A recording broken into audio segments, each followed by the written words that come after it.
Ready? I'm ready. All right. That's great. Thanks so very much for being here this morning.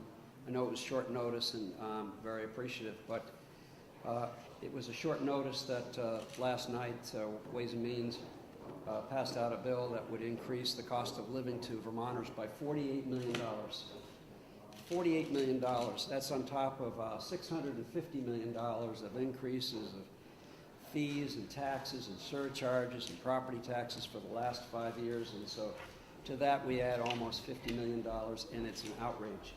It's wrong. I've been on the road nonstop meeting Vermonters, all parts of the state. 14,000 miles logged. I've met personally more than 3,000 people, and not one of them said, you know what I need this year? Greater cost to live here, or another $48 million of higher fees or taxes. And the truth is that even their property taxes are going up as well. It's wrong. I'm here to say it's wrong. I think everyone who's running for governor should stand up and say this is completely wrong-headed. The state really wants a different direction.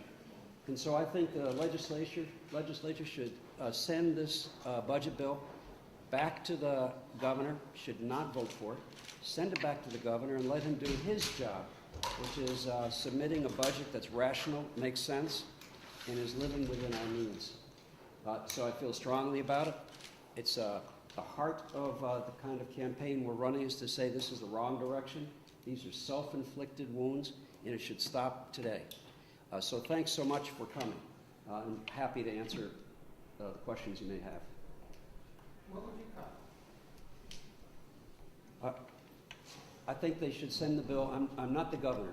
What I'm saying is send this bill back to the governor and let him submit a rational budget that does not include an increase above what the economy is growing at. I mean, it's just crazy.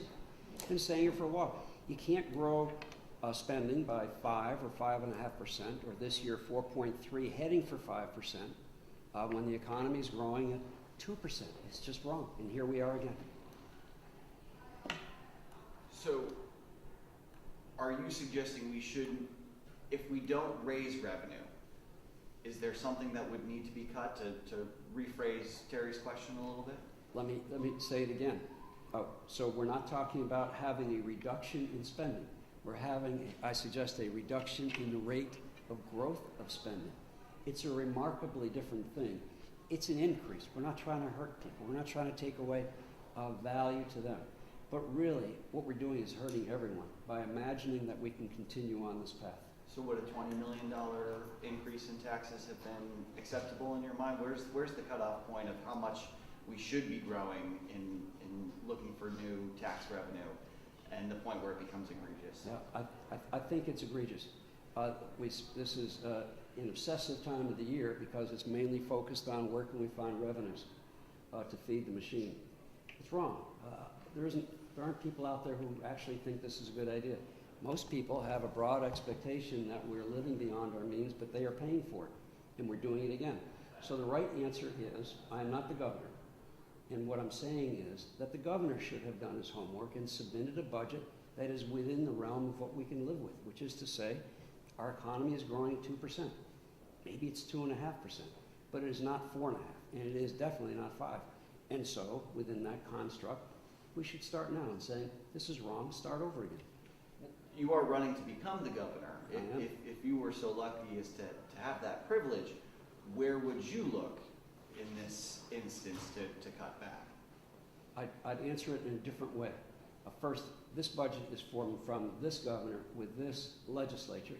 The legislature needs a budget that he produces that's rational one to build programs on. If I were governor, I'd have a completely different approach.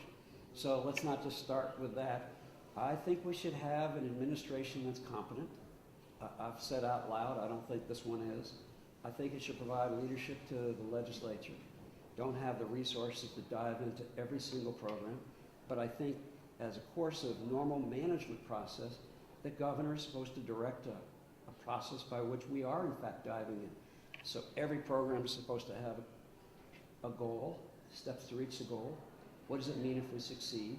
What are the consequences of failure? How long will it take to get there, and what's the cost? And you start a process of measuring not just how we spend our money, but how well we spend our money, and starting to measure benefits. So you can't start from day one, but I can tell you, even though we talk RBA, you know, results, but until the governor, the chief executive, the person we elect to, if you will, lead our state, thinks this is really important. It's not going to happen, but I think it is important, and it will happen. So look at it differently. Out of context, it's a bad question. It's not easy to answer it because this is the governor's budget. We should start over again.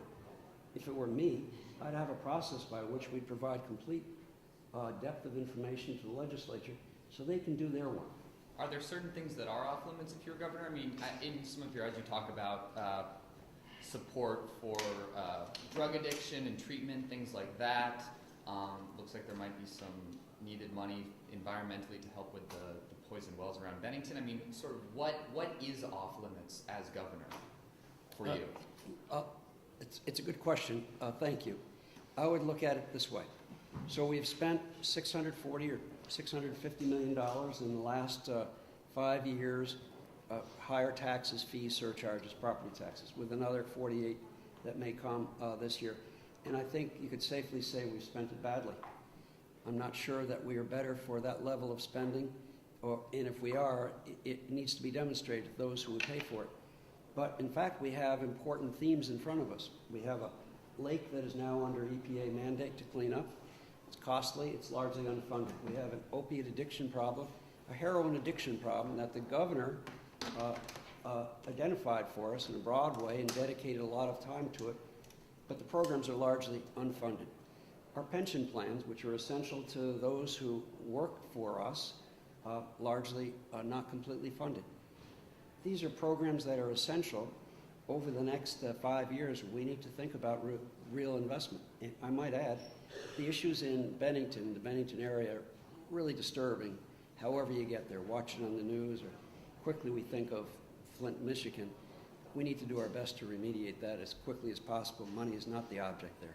Have you taken a second look at maybe tax revenue that could come from marijuana legalization or other sorts of taxes, creative taxes from things that aren't taxed highly right now in terms of meeting this goal of no budget that goes above 2%? Well, the first part of your question is, have I examined other more creative ways to tax people? How much do you have? Give it to me. Is that a creative way to do it? No. And the truth is, we shouldn't pass a marijuana bill imagining that there'll be a kind of a cascade of money coming in. Our own analysis says it's going to cost the state net money, mostly on the front end of it, to encourage more people to use this stuff. That's a bad way of looking at it, but I'm very much against the commercialization of it, and I think it's a bad idea today anyway. So I think that's a bad way of looking at things. If it's the right program, well, let's do it and figure out what it costs to solve the problem that we're trying to do. I think I'm really saying something else. So we're talking about how our government is managed and how it's led and what we're supposed to provide from the executive branch to those in the legislature. And it's as simple as that. The only thing that voters know right now about how you would manage money is from your campaign finance report the other day. And you spent the most of anybody. So right now we know, what we know about Bruce Lisman is he's the biggest spender running the government. Well, so the question was about my campaign. First, the campaign is going really well. 14,000 miles, 3,000 people I've met with and listened to, large numbers of group meetings all over the state, every county, multiple times. In some cases, double figures. So I'm busy and active. I don't have a profile when I started this. You might have known me, but the world didn't. And so we built infrastructure, and we've built an effort to get me known. All that cost me money. I didn't have a fundraising effort before I started, but trust me, I think we'll be raising lots of money. The right way to look at this is see how the campaign ends and what happens between now and then. And what you'll learn about me is, and I am more than what you see in a report like that. A big portion of the new money is designed to go to our underfunded Medicaid system. The governor has proposed two different ways of filling that hole. The legislature has its own way. would you roll back the expansion if you were in the governor's office, or do you think it is worthwhile to put tens of millions of dollars towards making this program whole? I'll ask you a question in return. If you were going to expand the Medicaid rolls and you knew it was expensive and you knew the equation was seriously complicated, would you have done it without having a plan to pay for it? I mean, who would do that? Well, that's an argument a lot of Republican governors did make at the time, but given that we're in this position now, how would you move forward? I've said before, and I'll say it again, we're in an information-free zone here.